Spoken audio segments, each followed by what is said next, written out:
check those frequencies. If you have intent to do that, that can be done. But in terms of interfering between the cabin communication and cockpit, that won't happen.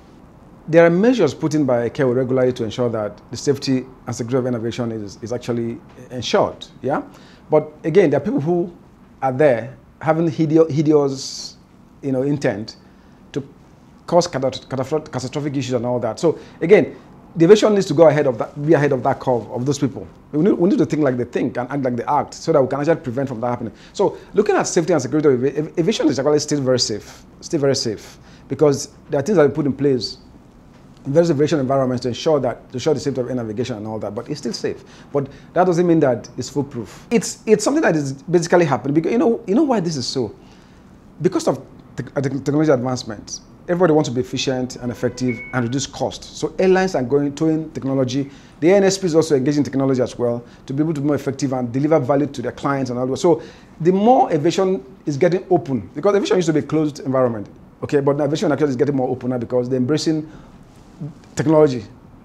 So right now, the way it is, they're actually doing all kinds of things on the cloud, on the internet space and all that. So you're opening more aviation more to the public domain, unlike what happened before. So again, aviation as a way was not prepared for this, because most of the equipment and systems and technology that we had before now were not prepared for, say, cyber security vulnerability and all of that. Is now aviation is trying to actually now begin to develop mitigation measures to ensure that they protect those aviation systems, whether it's communication, whether it's navigation, whether it's surveillance, whether it's inter-airline communication and all that. It is now aviation is trying to do something about those things now. But before, aviation infrastructure was not made for the open environment, really.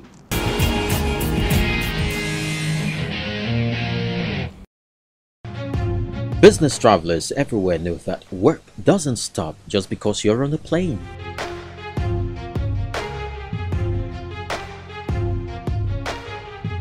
On a business trip, there are emails to write, messages to answer, research to do, and last-minute meetings to set up. And for those business travel necessities, in-flight Wi-Fi is crucial. Wi-Fi is more prevalent on domestic carriers, which often get their broadband capability via air-to-ground networks, where antennas on the plane connect with cell phone towers on the ground.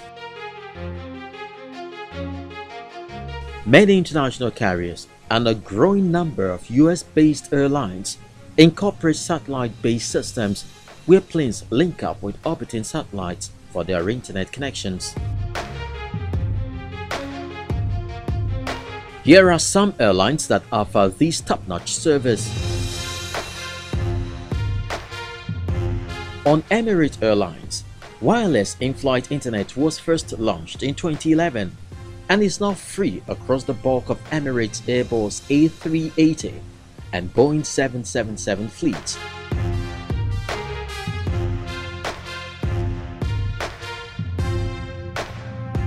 With each passenger getting 10 megabytes of data at no cost, but about 600 megabytes will cost $1.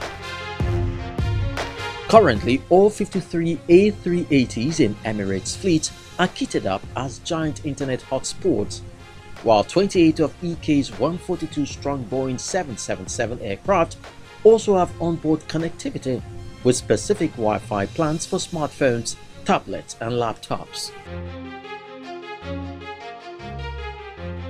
Also on this airline, on most routes, more than 1,500 channels of movies, TV shows, music and games, as well as world news direct from BBC, current flight information, and even great views from its aircraft-mounted cameras are available.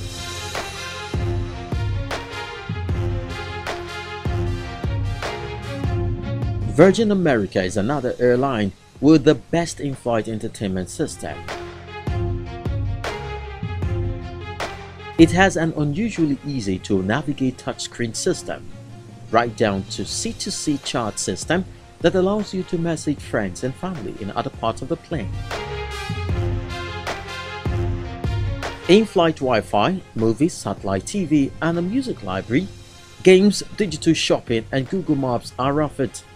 Not to mention the ability to order food and drink whenever you want, and power outlets in every seat.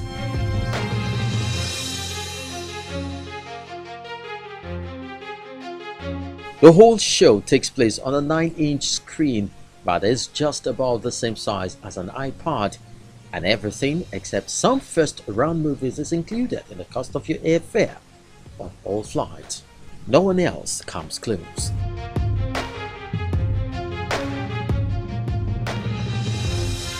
Air Canada offers a great in-flight entertainment system that is solid across the board and free for all flights. Since 2004, Air Canada has quietly been offering a free seatback entertainment system, including more than 100 music albums and playlists, flight path information, up to 150 movie choices on flights, more than 200 TV shows, including Kids TV, and a selection of audiobooks and podcasts since 2009. Since 2009, Air Canada has offered all these from gate to gate without turning off the system for takeoff or landing.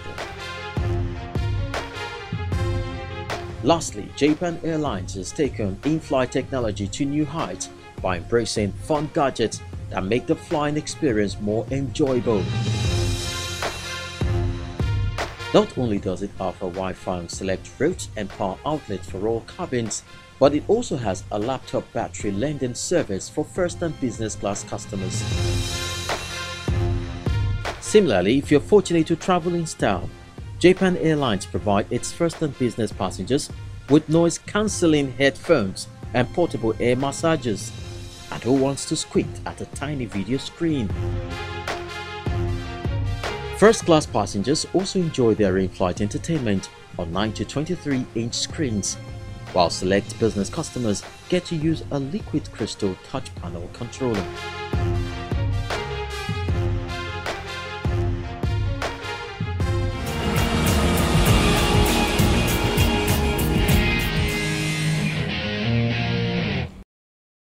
When we return, meets the first African to fly solo around the world.